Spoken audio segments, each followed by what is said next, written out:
Tim Latzenizer is a well-known name in the music education world as a teacher, clinician, author, composer, conductor, consultant, and above all, a trusted friend to anyone interested in working with young people and developing a desire for excellence. Following 3 years in the music industry, he created Attitude Concepts for an organization designed to manage the many requests for workshops, seminars, and convention speaking engagements focusing on the area of positive attitude and effective leadership training. Tim's awards include the Distinguished Sudler Order of Merit from the John Philip Sousa Foundation, Mr. Holland's Opus Award, the Music Industry Award from the Midwest Clinic Board of Directors, and the ASBDA Goldman Award. Dr. Tim Latzenizer is appearing courtesy of Con Selmer Incorporated. Let's give a nice warm welcome to our friend and legend, Dr. Tim.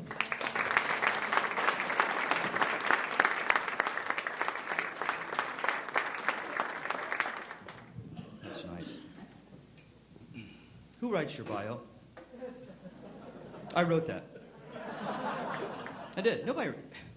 I was telling, for those of you who've been with me in the last 2 weeks, you have to listen to this again. I was rewriting it a couple years ago. You know, after you got to get your picture retaken when you lose your hair, and I keep hoping for more hair and less weight, and it's going the other direction. And so I was writing it, and I asked Andrea. I'm like, Andrea, what should I put in my bio? I don't want to put all that stuff in there. She goes, put Teacher of the Year. And I said, but I wouldn't. She said, well, nobody checks on that. Just go ahead and write that in there. You probably were for some kid, Teacher of the Year. Sarah's going to hear this again. She just heard a couple days ago. Oh, did your mom find your phone? Her phone? I listened to your message. Yeah, you listened to my message? Anybody find Elaine's phone? We were looking for it in there. Yeah, okay. Well, whatever. How many of you are presently band directing right now? You are, okay. How many of you were band directors and retired and you're good? Is there anybody in here that's been teaching 10 years or less? 10 years or less, okay. Your youngest person here, that's great, great. How many about 20 years or less? 20 years or less? How many about 30 years you invested in this? Anybody invest more than 30 years being a band director? Okay, here we go, 30, 35, I got 35, 45, 40? Anybody 35? Stay up if you're 35, 36. Put your hand down when it's over with. You're not going to win this one, right? 37, 38, 39, 40. God bless you. 41, 42. Okay, how many? How many? How many? 41. Anybody beat 41? That's incredible. You need to just thank those people for it. My gosh. That's unbelievable. Yeah, I'm teaching again now. You probably don't have negative students, so this won't make any sense to a lot of you. My heaven for me is going to be a band in front of me, and under each chair there's a trap door. And each chair is connected to buttons I have up here. So if one of my students starts to go, oh, I think that's stupid, I just hit that button, and the chair drops down, and the kid drops off, and another kid gets on the chair while it's down with the same instrument, pops right back up, and that way I don't have to stop. I can just keep turning phrases the whole day. I had one student who was, gifted. Oh, my God, that kid could play trumpet. But he just had an attitude that was it was hostile. It was venomous. It was poisonous. And I don't care how good it was, he always had some sarcastic comment to make or eye roller. And, you know, for most people, you just want to get rid of him. Nobody plays that well. And I'm like, no, I'm gonna win on this one. I was teaching in Pittsburgh at the time at Duquesne University. And Wynton Marsalis came in to play with the Pittsburgh Symphony.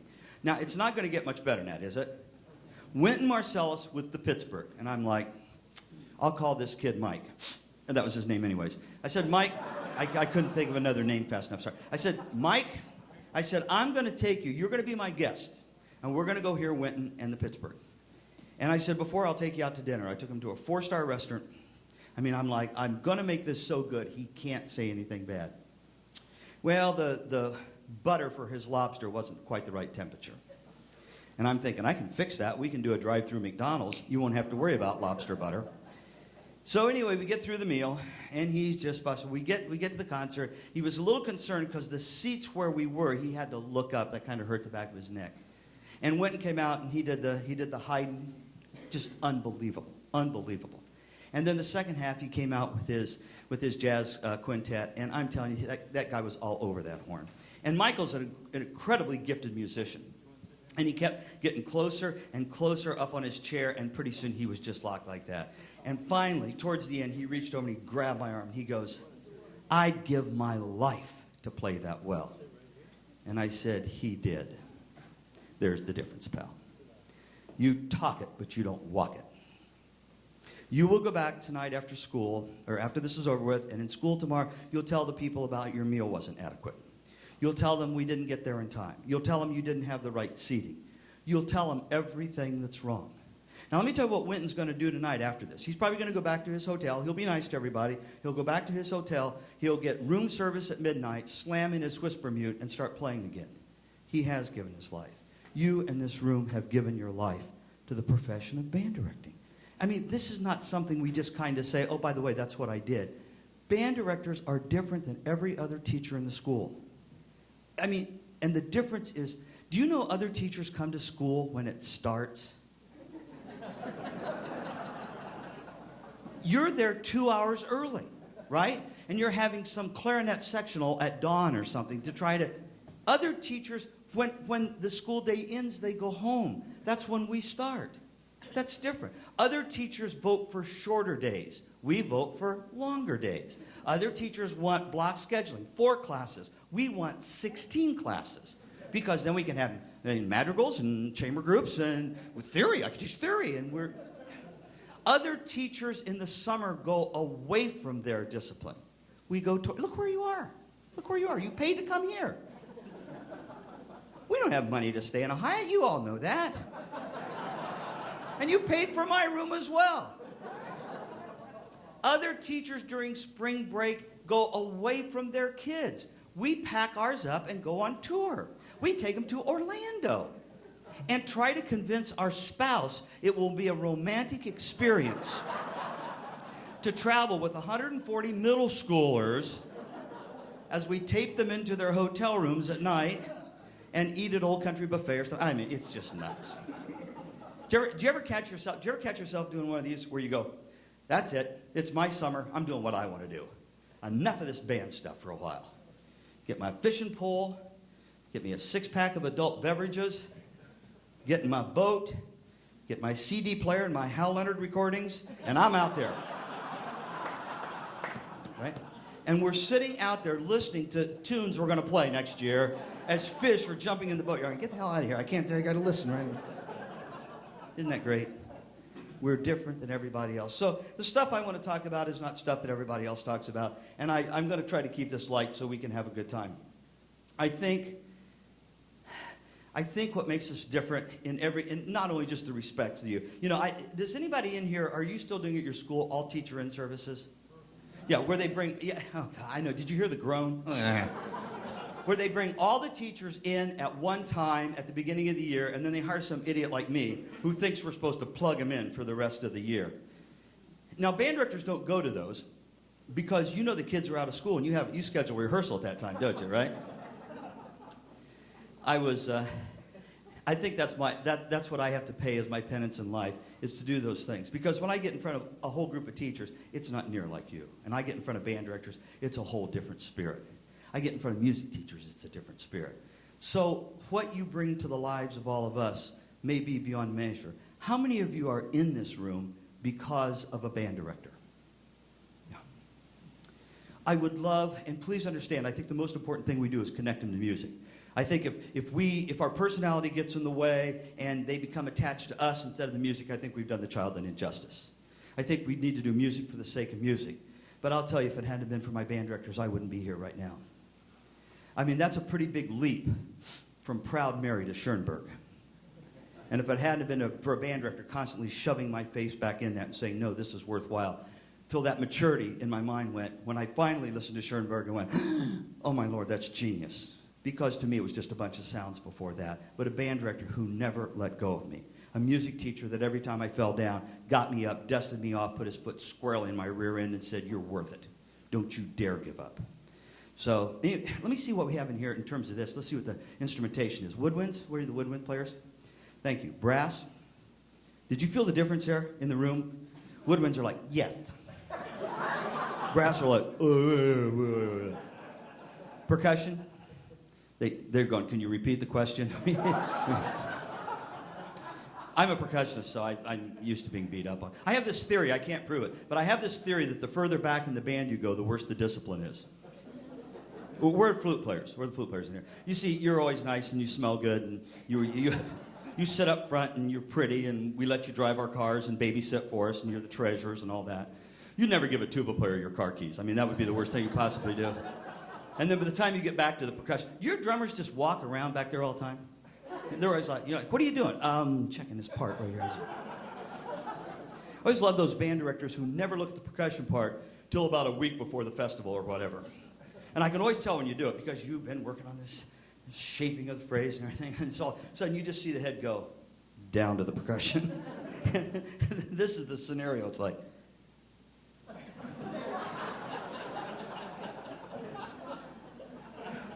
percussion? What do you have at letter D? What do you guys have at letter D? It's like, we don't have any music. What have you been playing? Oh, whatever we feel. Who's got the music? Bob. Well, Bob graduated 2 years ago, so he didn't. And see, nobody else enjoys that kind of humor except us. I apologize, I was talking about this. I'm sorry, sir, you're going to have to hear this again for the umpteenth time. One of the things I do is, besides talking to teachers, is go around and I talk to administrators. They're called Principals Leadership Academies. And these are principals who want to be superintendents or they're crawling up the ladder. So when I'm with a bunch of teachers, music teachers, it's always good to say, I think every child should have music every day in school taught by a qualified music teacher. Now, we all believe that because we know it makes a difference in their life, and we know that every child has the propensity to make music, and we have all of our data. So I thought, when I was doing this group of principals, I thought, well, let's just throw that out. Let's see how that hits them. So I said, every child should have music every day taught by a qualified music educator. Now, they didn't respond with the same smiles that you did. You could feel that little, probably a music teacher. So at the break, this one administrator came up and he said, interesting opening statement. And I said, yeah. He said, you honestly believe every child should have music every day in school? And I said, absolutely. And he said, you know how they do that. He said, Tim, I got it, don't I? Done it. I know. Yeah, I could have been a principal. He said, but Tim, he said, every child's not good at music. And I said, do you teach math at your school? You see where this is going, don't you? He said, yes. And I said, well, every child's not good at math, but you teach it. And he said, well, yeah, but they need math to live a better life. Oh, pal, you just drew the line in the sand. How many of you have ever heard that band kids are the smartest kids in our schools? How many of you all heard that? It's not true, but it's a really good thing to say. Here's the truth about that. Every children who are part of a music program score higher on tests. They test higher. It doesn't mean they're smarter. It means they test better. Now, we interpret that as smarter. So, for those of you who want to just take something home and put it in your hip pocket, they're 23% academically stronger than the rest of the school. Music students are 23% academically stronger. And that includes percussion. So that number could skyrocket if we...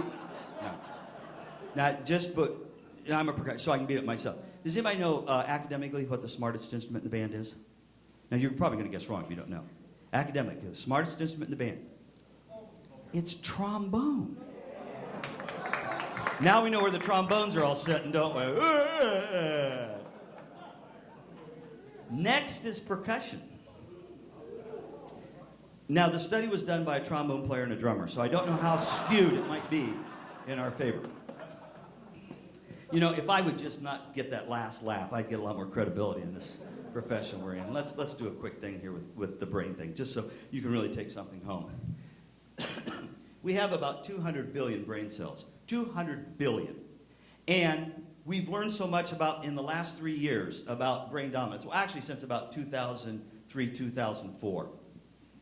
We used to think that whatever you were born with, that's what you had. We now, because of technology, can actually watch the brain work. And we know you can grow more brain cells. This is pretty exciting for percussionists. The fact that we can actually stretch our mind a little bit more. Now, when you have a thought, this is the way it works. When you have a thought, an electrical impulse fires and connects to those brain cells through a synapse process. That's called a dendrite. And it's intelligence. We can now put you in an MRI machine and look at your brain. If you put a musician in an MRI machine, they will have between 4 and 5 times more dendrite maps than somebody else. Isn't that interesting? Now, after you do something over and over, it becomes a habit, motor memory, where you don't have to think about it. Okay, we're band directors. Here's our B-flat scale.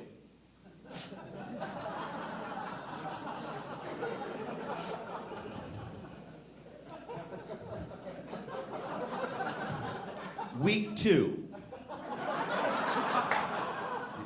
So when somebody comes in and says, let's do the E scale, what do those kids say? No, we do B flat. And that's why unlearning is so treacherous. It's so easy to learn, it's so hard to unlearn and relearn. How many in this room have ever taken a job over from somebody else? Well, you all did, I guess. Everybody took a job.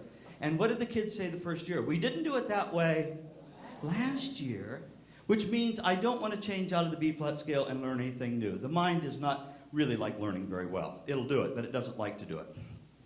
So as a result of that, you say, Tim, what's this got to do with us? What's this got to do with band directors? I mean, that's kind of neat stuff to know. If you look at a student's mind that's in band, they have certain motor memories. Here's one for them. Show up on time. You teach them to do that, don't you? In fact, they don't even show up on time. They show up what? Early. And they stay.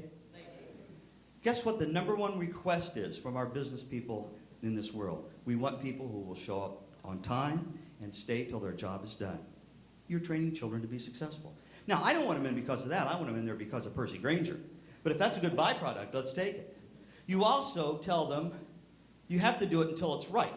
90% isn't good enough. You got to get all the notes. And you create in them a set of mind maps that create successful people. Why do you think colleges want band kids? Over 90% of band kids, it's 90 plus change for those of you who are analytical, factual people, it's 90%, 0.006, blah, blah, blah, of band kids that go to college graduate with a baccalaureate degree. 90% of those kids of yours that go to college graduate with a baccalaureate degree. Most kids that go, we lose over 50% right away. And you know why? They don't go to class. What do band kids do? They go to class. You tell them to show up. Isn't this amazing? You're teaching them to be successful. Out of that, 70% of them will get a master's degree. Out of that, 40% of that group will get a terminal degree, a doctorate degree. They'll be lawyers. You're creating the leaders of tomorrow. Now, this is going to sting a little bit, but hang with me. And I get so ticked off when we won't stand up for it. We become mezzo forte about it. We don't stand up and say to everybody else, I can change your kid's life for the better. You give me your kid for 4 years, I swear to you, that kid will be better off. And we just kind of, oh, well, yeah, but Tim, I don't want to stand up. No. We are, those teachers that you had that influenced you to get here, where would you be if it weren't for those band directors? And my guess is we would be doing something else, except somebody grabbed our hand and say, I will not give up on you. It's like having a computer and the internet. Without that cord in between, neither of them are any good. Here's the child, here's this incredible, infinite journey of great music. Let's connect it. Let's hold it. Let's steward them to get there. Now, here's what's interesting about this. When we learn stuff, we used to think, for those of us who are old in here, we used to think and we were told that everything you learned was in your brain somewhere. We now know that's not true. How many of you, took trigonometry in high school? How many of you passed it with a decent grade? How many of you could not pass a trigonometry test right now if you had to? Where did it go? Where did trigonometry go? How many took music history? That's a bad one. I shouldn't go down that. Right. We're assuming you know that. But if I said, when was Rachmaninoff, when did he die? We'd be in trouble, wouldn't we, a bunch of us? We all took the classes until we actually repeated the behavior and integrated it into what we do. We don't remember it. Unless, here's the good news about brains research. When you learn something that has a musical flavor to it, that has a melody to it or something, that particular dendrite is myelinated. there's a little bunch of insulation that goes around it, and it lasts 5 times longer. That's why you can't remember trigonometry, but watch this. N-E-S-T-L-E-S. What do they make? And you can't balance a checkbook. But you... Now, are you ready for this? That's been 24 years since I was on television. 24 years since you saw Farfo go, chocolate. But you had it, didn't you? Winston tastes good like a... How did you do that? How did you retrieve that commercial? But you can't remember your music history or what? You get it. Let's just do something. This will be fun. We can do it sitting down. Ah, that's the interval. Ah, let's do Old Lang Syne on just 2, 3. Give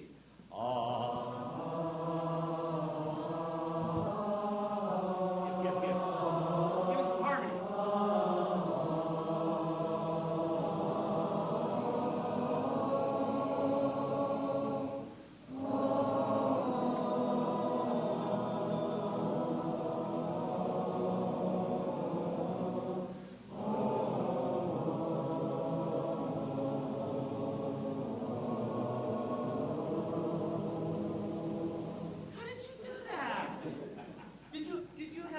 In front of you? Did you go, oh, okay, Old Lang Syne, just a minute, I'll get that right up here. How did you do it? How did you know when I say go to harmony to split 73 ways? How did you know? And I'll bet you a dime to $1, if we do it again, it'll sound different, won't it? Because we'll use different harmonies. It's just great to watch some of you go, you want the third? I'll take the fifth. It's a... The music didn't go away, did it? Can't you play your college fight song without ever thinking about it? Because it's part now of who we are. The habits that we set. Somebody begged me to do this. I'll do it real fast. The habits that we set. Would you take your hands and put them together, please? Good. Would you see if your left thumb's on top or your right thumb's on top? Would you check the person beside you, see if they're like you or different than you? Good. How many had your left thumb on top? Where's my left thumbers? How many had your right thumb on top? There's not an ounce of research about this. Where's my left thumbers? You're supposed to be the romanticist. You're the good lovers in the group. There you go. Where's my right thumbers? You're the analytical people. You're the ones that keep the rest of us on task. So we have our good thinkers, and we have our good lovers, okay? Did anybody do it like that? Did you? That means you think you're a good lover. If you put those two together like that. Bad vaudeville humor. I always, when I talk about my administrators, I always love it when they say this. They go, well, you know, Tim, band is like sports. And I just, You know, the only thing that is even remotely connected is we show up at the same place at the same time. You know, but band is not like sport. In sports, you ever notice this? You play on the team. You play in the band. That's it. That preposition makes a difference, doesn't it? Am I on the team or am I in the band? I'm in the band. I'm part of it. I am in it. I'm not on it, right? In sports, you have a bench. When players get tired, they put in new players. Do you have that option for a concert? I mean, do you have like a row of trumpets sitting back here and you're like, Jeff out, Don in for Jeff. Here we go. Rest your chops, Jeff. Letter G, we'll put you back in. There you go. There's the big one.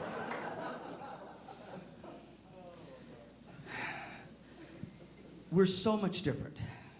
You don't see a kid walking around the school with a jacket on that says Geometry Pride. But they'll wear that band jacket forever. Do you have kids that just hang around your band room? Just hang around? You know, you're like, what are you doing? Oh, I thought you graduated. I did. Kids that get passes, get out of class, come down to practice, but they don't. They want to be around you. They want to be in that environment. They want to be part of the group. They say, whoever they is. There's 3 things all of our students are asking from us. There are 3 things that you are asking from this organization, by the way. The first one is, do you bring me something worthwhile? Do you bring me something that's worth my while? Is that got enough substance that it's worth me giving up the most important thing I have, which is time in my life? Obviously, this organization is. That's why you're here. The second thing is this. Can I trust you? You're not going to blow sunshine on me. You're not going to trick me. You're not going to use me for a hidden agenda. Can I trust you? And the third thing is this. Do you care for me as a human being? You know, even though I'm last chair clarinet, did you know my name?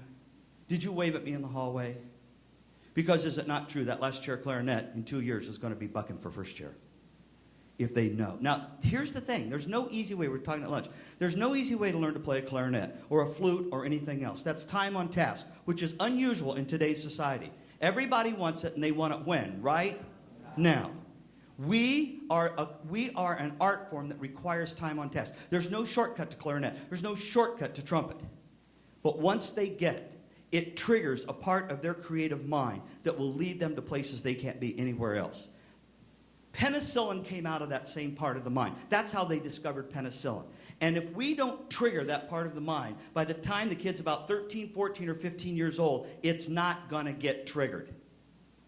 So, there's some kid, for those of you who are teaching, that is sitting in your band right now that has the wherewithal to cure Alzheimer's, Parkinson's, AIDS, whatever.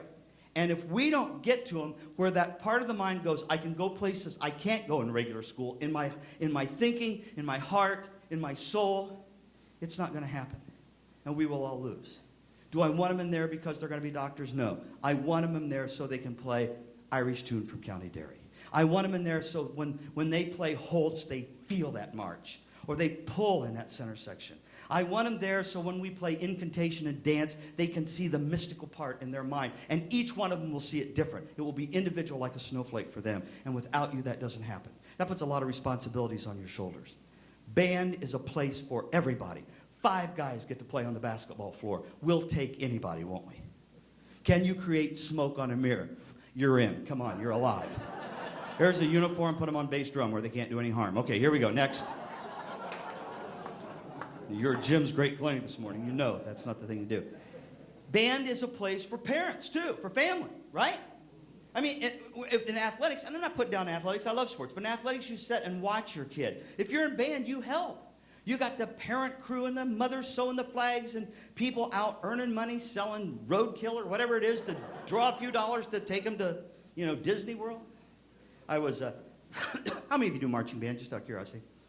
Okay, why is the question on that one? No, I'm just teasing. I have a love-hate relationship with it. I love it and I hate it. I love it when it's great and the crowd's screaming and everybody's cheering, and I hate it the second day of band camp when I'm swallowing mosquitoes, trying to convince a kid that marching backwards with his horn up in the air is a musical experience. But I love those parents of the marching band things. I do those Bands of America things every year. And my job is to drag the band on the field. A couple years ago, we were in Houston, Texas. It's about 117 degrees. No human being should have been outside. And we've got a band contest. So here come the parents, the hernia crew, the dads with all the props and all this sort of thing. And there's just one dad that is just out of control. He is out of control. He's got a timpani, and he's just screaming, I don't know where to put it. I don't know where to put it. If I put it in the wrong place, we're going to get a penalty. And I'm like, stop. Who are you? And I said, I can help you. Are you an official? I said, yeah, just, what do you need? Well, where should I put it? I said, just right there. It's not touching the line. We're not going to lose anything. I said, no. And I put my arm around the guy because he was just out of control. I come back. I said, now this is great. I said, now tell me, you got a son or a daughter? Oh, it's my son. My son's playing in the band. Oh, I said, this is a great day. And I said, what does he play? Oh, he's a percussionist. And I said, oh, this is great. I said, you just stand right back here. And I said, you enjoy this performance. And you're okay. You're not. So I walked over to the band director, Stan Malden. He said, you have any idea who you were just talking to, Tim? And I said, yeah. I said, it's a band dad that doesn't know where to put the timpani. He said, that's Lieutenant Colonel Lindsay. He's the next captain for the shuttle going up.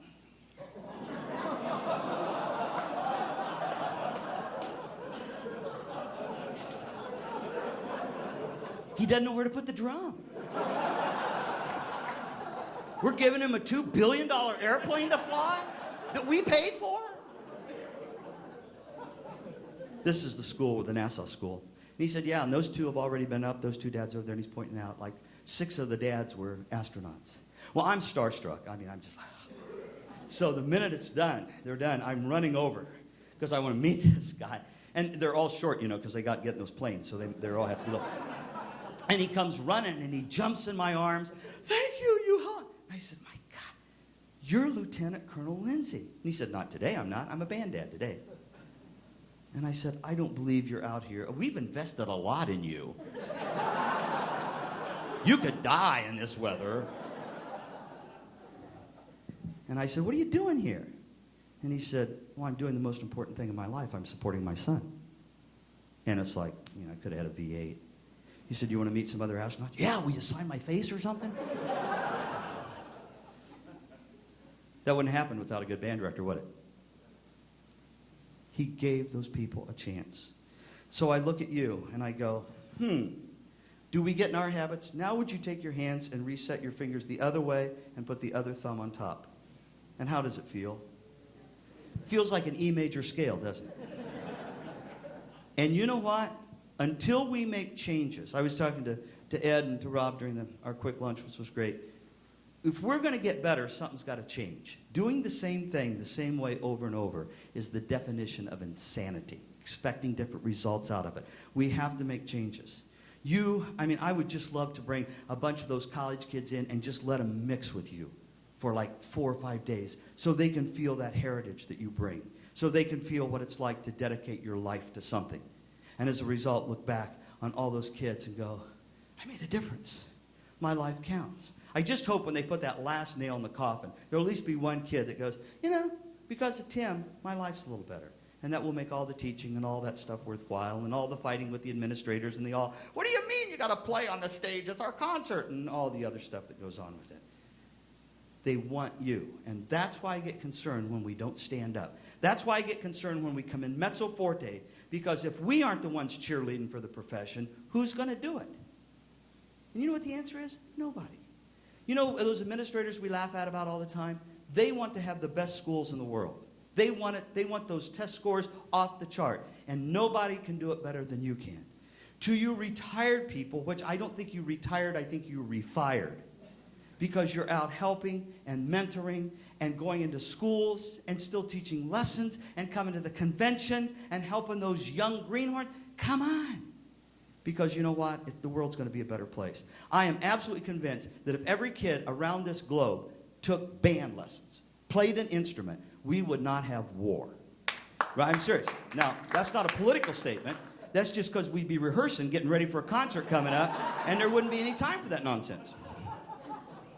Did you ever notice when you sit down and you play in the band, it was great to stand in front of the band today while Jim was doing his thing. Do you ever notice that all of a sudden all our prejudices disappear?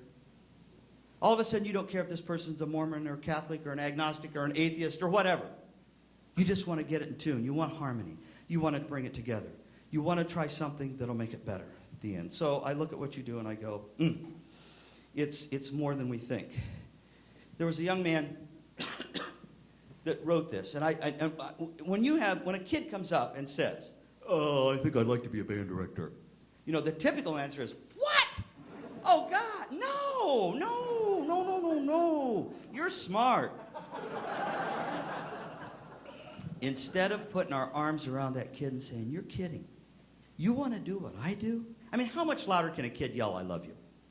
You want to be a band director? All right. And then we take them to various places and we let them follow us. I still think student teaching should be first semester. I just think, a kid goes into college and says, "Oh, I want to be a band director." You go, "Okay, come here. Hang on.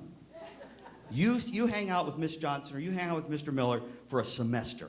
You do what band directors do for a semester. And then you come back and still tell me you want to do it. You learn to use a copy machine illegally and things that really are part of what this profession is about." And then come out and go, "I still want to do it." And you go, "Great. Now we're going to give you lots of knowledge, but you're going to keep going out and working with kids all the time. You're not just going to take woodwind class. You're going to take that in the morning, but in the afternoon you're going to go out and work at a middle school with wood beginners." Huh? Wouldn't that be great? Because that's what the hands-on part is. This is a beautiful reading. And I don't want to insult anybody's intelligence by reading it to you. But this is what you and I do. A young person wrote to E.E. Cummings and said, "I want to be a poet. You're the best poet I know. How do I do it?" Now that kid might as well have said, "I want to be a band director. And you're the best I know. How do I do it?" And this is what E.E. Cummings wrote back to him. And let's wrap our arms around this a little bit. And every time he says poet, he might as well say band director because it's the same thing. He says a poet is somebody who feels and who expresses his feelings through words. This may sound easy to you, but it isn't. A lot of people think or believe or know that they feel, but that's thinking or believing or knowing. That's not feeling. Poetry, music, is feeling. It's not thinking or believing or knowing. Almost anybody can learn to believe or to think or to know, but not a single human being can ever be taught to feel. Why? Because whenever you think or you believe or you know, you're a lot of other people. You're a mimic. You're a parrot. But the moment you feel, you're nobody but yourself. And to be nobody but yourself in a world which is doing its very best night and day to make everybody look alike means to fight the hardest battle that any human being can ever fight. And you can never stop fighting it. So as for expressing nobody but yourself in music, that means working just a little bit harder than any poet can possibly imagine. That's so beautiful. Why? Oh, this is it. Because there's nothing quite as easy as using words like somebody else. We all do it most of the time. And whenever we do it, we're not poets. We're not artists.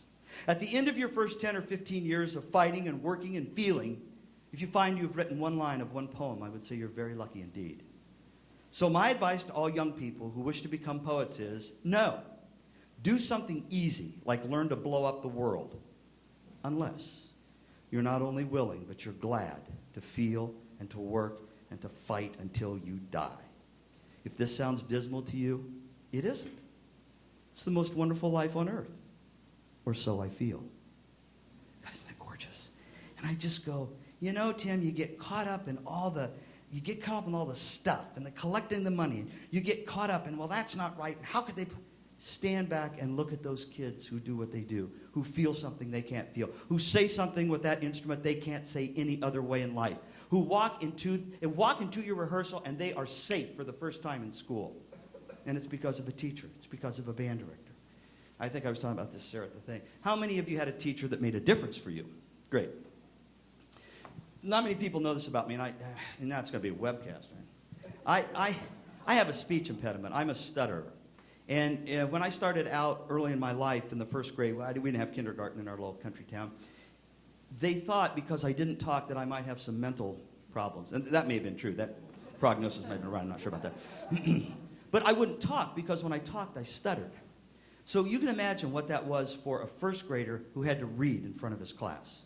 That was the most terrifying thing, except there was Mrs. Bird. Mrs. Bird, my first year teacher. Mrs. Bird was the largest woman I'd ever seen in my life. And they wore dresses at that time that were the slick material, the real slicky, you know, they were like, and Mrs. Bird hugged you, and when she would hug you, you would like squirt out of her somewhere because of that. And the ladies wore powder. They always wore a lot of powder. So when she walked around the room, there was just this pixie dust. She was like a huge sugar donut that was just everywhere. Mrs. Bird knew that she knew that it wasn't that I was fine. I just had a speech impediment. And when we would go for reading class, Mrs. Bird would always sit beside me, and she would put her arm around me while I read. And if anybody laughed or made fun, she would give them the teacher look. And as a result, I loved to learn to read. And I wanted to learn to talk to please Mrs. Bird. And I am still a stutterer, by the way. Once you're a stutterer, you're always a stutterer. I'm not wired the way some people are, and that's why I stop in mid-sentence and so forth. But if it hadn't been for Mrs. Bird, I wouldn't have been here. If it hadn't have been for Mr. Gombert, I would have never played my percussion. And man, the first time I heard that band, I was like, wow. And I remember going home and going, Dad, when I grow up, I'm going to be a drummer. And my dad said, you can't have both. But I went ahead and did it anyways. My mother, bless her heart, I shouldn't, but you're going to have to edit this thing or something. My mother and father, who are still alive, my mother's still teaching tap dancing, by the way. This is her 64th year of tap dance teaching. Is that incredible? And man, my mom's a babe. She's good looking, man. And she can do things with her feet I can't even do with my drumsticks. Gifted, talented, perfect pitch, which I'll never forgive her for. Can play any song on a piano in any key. Doesn't even know where middle C is. She can't read a note of music. Just a gifted musician. And my mother has no idea. They don't understand what I do for a living. And so I was home a few weeks ago, and mother's like, now, Tim, there's a middle school band job 2 counties over. And some of the people that are on the board go to our church. Now, we can't promise you can get the job, but we think we can get you an interview. And I'm like, well, Mom, I don't know what to do. She goes, you know, you're going to have to grow up, Tim. You've got to get a real job one of these days. Isn't that sweet? So when Ed was reading all those nice things, I'm thinking, you know, we can't get too excited about our own importance. we can get excited about music, and we can get excited about those kids.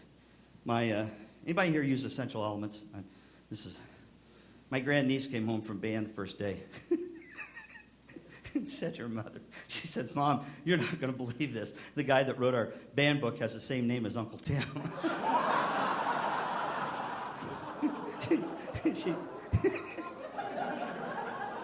Shelley said, I said, "Well, Paige, you idiot, that is your Uncle Tim." She said, Paige went, "No, because you got to be smart to write a book like that." Came running at Christmas with her flute. "Uncle Tim, Uncle Tim." I said, "What?" She goes, "Look." She points to my name on the book. She goes, "You didn't write this, did you?" And I said, "Oh, Paige, you got to be smart to write a book like that. I could never do that." She doesn't care. You know what she cares about? She cares about playing her horn. She loves playing her horn. When we get our arms around that, we will start standing and cheering. They love to play that horn. They don't want to hear us talk. They want to play. You'd rather be back in there tooting notes and listening to me. Anybody in here know what a drum corps is? You put your hand up and admitted that in front of all these people. There was a thing called Star of Indiana several years ago that morphed into a thing called Brass Theater, that morphed into a thing called Blast. Okay, that's where Blast came from. That was the genesis of Blast. And we were down there doing a thing. The Canadian Brass were hanging out with them. And we were down there doing a thing, and I was doing a video thing, and we had gone through all the stuff. And so they were, strangely enough, in Bloomington, Indiana, which has the largest music school in the world, they had cut out beginner band. Isn't this unbelievable? So the kids that were part of Brass Theater said, "Well, we'll do it. You pay $40, send your kid in, we'll teach it outside school, you know?" And they had like 200 and some kids.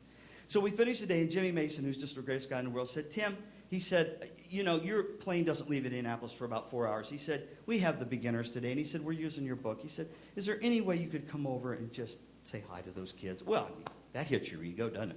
I'm there. So I went out and bought a Sharpie and headed over there. And the Canadian Brass, he said, "You guys are on the same flight." He said, "Can you come over and just stand in front of the kids?" The Canadian Brass came to there. And they're like, "Oh, yeah, we'll do that," and everything. So we walk in, and there are 200 beginners on a gym floor just blowing their brains out. The sound could not get worse. I mean, it's just, for that kind of fun, you can put your hand in a blender and just hold it there while it's on puree for a while. So he goes, that was pretty interesting, because he goes, "Stop." He stops all of them.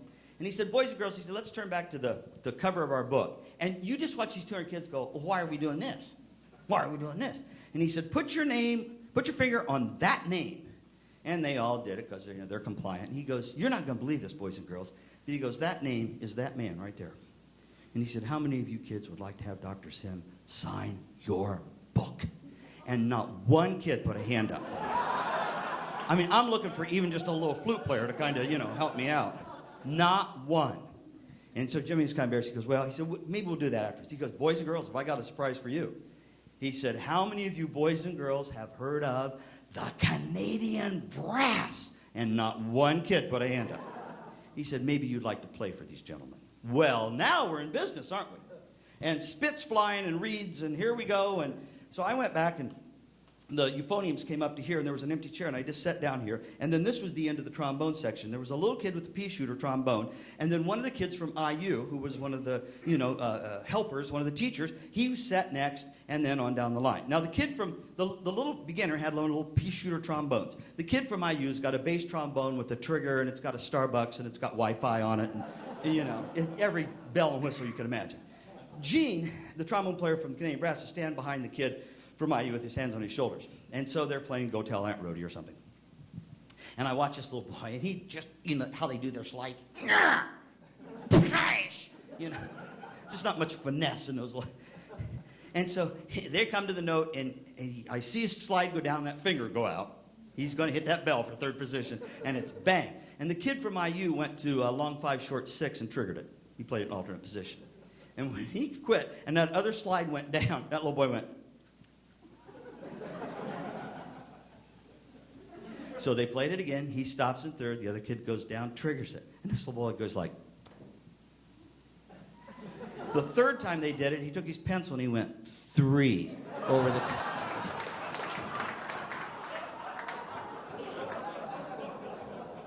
And the kid from IU started to say something. Gene just put his hammer in his mouth. He said, "Play it in 3, play it in 3, play it in 3. They're in band because they want to make music. They're not in there because they want to go to Orlando. We get that in their face sometimes, but they're in there. And those of you who do beginners, God bless your hearts. You are my heroes.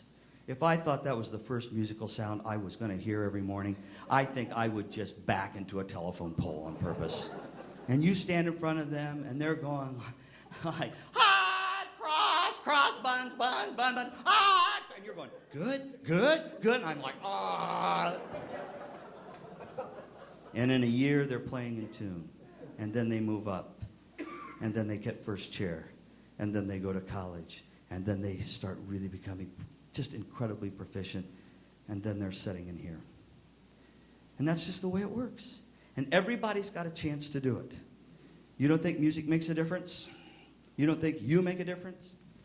This is every May, USA Today comes out with the top 20 kids in our nation. These are the top 20 high school kids in our nation. You see the part that's yellowed? All those kids I highlighted are music makers. Is that incredible? 16 out of 20 participate in music. And I don't know about the other 4. They might. They just didn't put it on here. Oh, outstanding orchestra clarinet, a cappella choir, piano symphony concerto winner. Isn't this incredible? Concerto composition. Here's one, oboe player. There's a good one, right? Keep that kid. You get a double reed kid, you just go nuts, don't you? Some kid moves in as a double reed, you're like, oh my God. We don't have room for anybody in the band. I play bassoon. Oh, whoa, take that first statement back. Where are you from? Texas? Oh, whoa. I got kicked out of school for selling drugs. We can work with that. We do fundraisers. We got a thing going on. So, not to be silly. So, isn't that incredible? 16 out of 20. No percussionist made it on this year. It's probably on the bottom 20-something. You make a difference. What does music do? Music touches a part of our psyche that helps us regulate our lives. Music helps us understand and express our moods and our attitudes. Music helps us reorganize our thoughts and our feelings. It keeps us on track. Music allows us to respond appropriately in a social structure that is often confusing and complex, particularly for kids. Participation in music avails the musician to the infinite journey of creative expression, connecting to a language that is understood and communicated around the globe. Man, shouldn't every kid get this? Shouldn't every child be there? Shouldn't we be out there looking for every one of those 2, 3, 4-year hotshot directors that is going to give his or her life to this profession and drag him into your organization? And put him up against 2 or 3 of those people who have given their life that says, son, we're going to tell you what the road is like. We're going to help you. Because would you agree with this? And you've all been there. The first year of teaching, you're just hanging on for dear life. All you're doing is repeating what your own teacher said. And then after a given amount of time, you start to become yourself. And you start to create what isn't. You start in your schools and your communities to create what isn't. And when that happens, that's where the magic is. Some of you have gone into schools, just talking to Rob, where the school has 22 people, and what you create is 100 people in 3 years playing musical instruments. And it's not that anything changed, except we just got that kid connected to music. Man, that's an incredible opportunity and responsibility. The question is, do we do it? So every time I go through this, I'm always like, you know, and I hear this is a whine that goes on. But Tim, I'm only one person, and I can't make a difference. And the only thing in this world that has ever made a difference is one person. That's all that ever does make a difference. You don't think one person makes a difference? Ask the Chicago Bulls about one person making a difference. And what happened to that team when Michael left? And all the other players didn't play as well because Michael was the key point. You look at one person making a difference, look what happened. Those of you who had those incredible band programs, Shaner for crying out loud. Look what happens when that person goes away. And you know what it is? And please, I really want to be clear with this. Music is the platform. But I'll tell you, who you are makes such a difference. I had one student who was not the strongest player in the world. Good little trumpet player, not the strongest. Never made the top wind ensemble, but was always there early, always practiced, always volunteered, played in the pep band and the water polo band. And if we had a band for cutting weeds, you know, she was there. Teresa was there. I loved her. And then we had the star, who got full scholarship. But boy, that nose was so far in the air. So, of course, he was the faculty's favorite. So when it came time, he got the Burbs City School job, the big one with all the money. And they sent her out in nowhere. And there was a silo in a 7-Eleven store. That's where she worked. And at the end of the second year, they both invited me to come in and spend a day with them. And I went into her place, and she was doing band and choir and driving the school bus and helping with the girls' basketball. And there were kids all over. And I said, how do you do this? She said, this is great.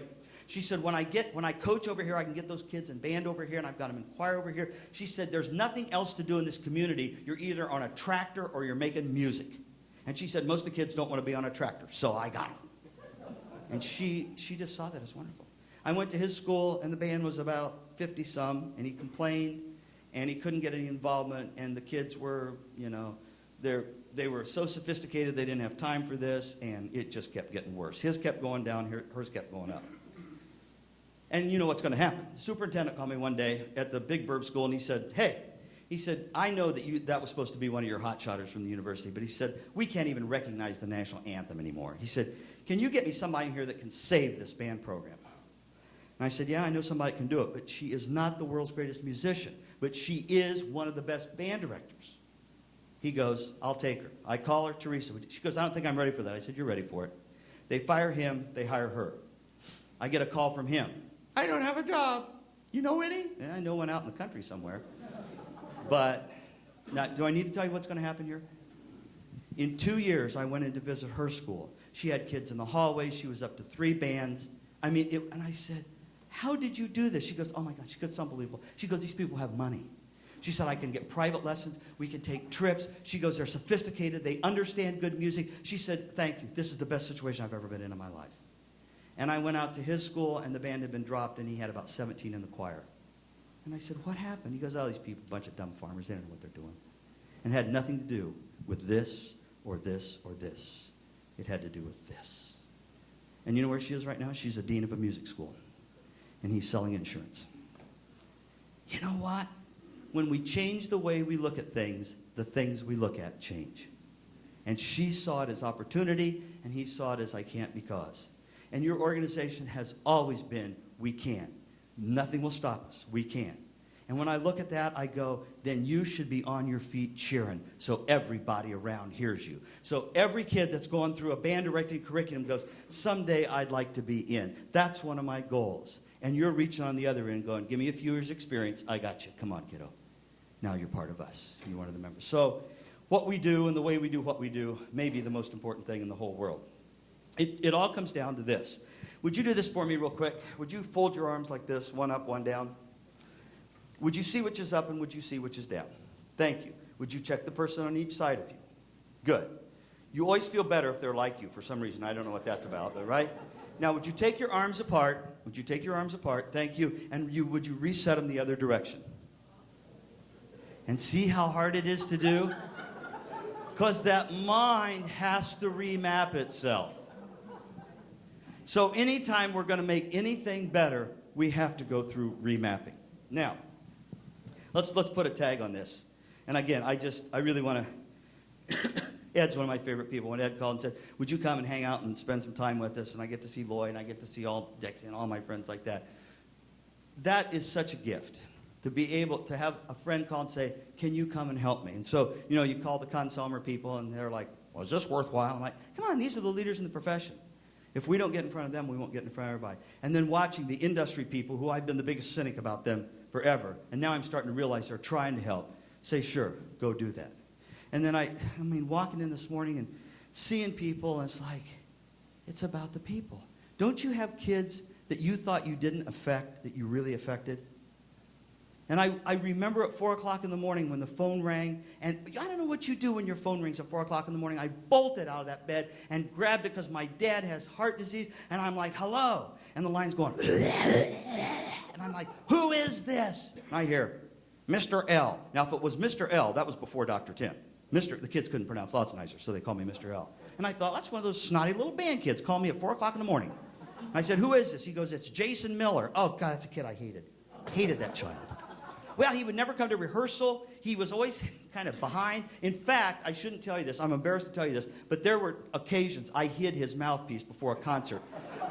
Only because he hadn't been there to understand what we'd done to the music, and he was going to ruin it. And he would come out and go, I can't find my mouthpiece. Well, Jason, just get on stage. Finger the part. That's all you can do, son. Get up there. Get up there. And then afterwards, I go back and throw it in the case. And he'd come and go, I found it. Well, you need to look harder next time. That was probably there the whole time. Just, isn't that terrible? I'm embarrassed. It's Jason Miller. Now I think I'm having a nightmare. Oh, no.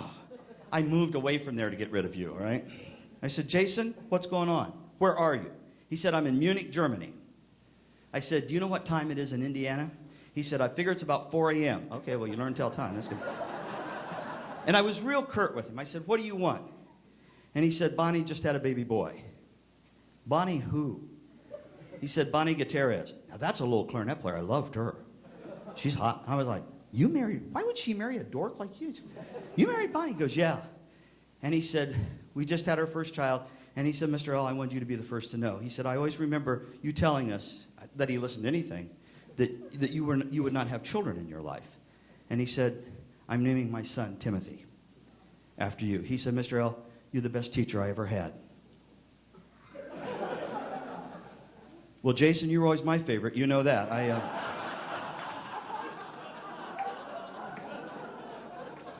happen to know his parents, which makes it worse. And thinking you should have named the kid after your dad. And I said, Jason, isn't this the first grandson? He goes, yeah. And I said, I bet your dad was excited. He said, I'm not calling Dad till it's morning and he's awake. He called me before he called his dad. And I hung up the phone and I just started crying. You know, I want to take credit for Larry Lang standing in front of the Air Force Band. I want to take credit for Jimmy, who's playing in the Marine Band. I want to take credit for all those kids who were going to make it in spite of me. You know who I get credit for? Jason Miller. I get credit. He's in the Army now. He's in Munich. He's protecting our country. And band was so important to him. He named it. I mean, how does it get any better than that? I mean, I cried. The next morning, I sent his mouthpiece back to him. I thought it was the least that I could do so he could have an opportunity to continue to play his instrument. True story. Somebody said, do you make up stories? No, I can't make up stories. Those that we have are too good. I'll do this for you really fast. This is fun. And somebody asked me to do this. And thanks for saying, would you talk about this and talk about this? Well, that was a fast hour, wasn't it? Was that a fast hour? Now, I don't mind those of you who look at your watches, but when you start hammering like that, I always... How many said they're here because of a band director? Right, me too. My hand's high. If I ask you for just a moment in your eyes to see that band director who influenced your life to the point that you actually chose to make this your profession, just see that person's face. I just look, there's Mr. Dunn. He's just right there. You know what? 10 years will go by, and somebody will say, hey, we're having another convention. You want to come by? Got lots of new people, Tim. And I'll say, sure, I'd love to do that. And at the end, I'll say, how many of you are here because of a band director? And they'll put up their hands. And I'll say, for just a moment, could you see that person's face right in front of your eyes? And they'll see you. They're looking at you right now. They want to be just like you. So that just puts more weight on the shoulders. Again, thanks to Ed, thanks to Con Selmer, and I beg you, stand up for what you believe. God bless. I'll give you back to Eddie. Bye-bye.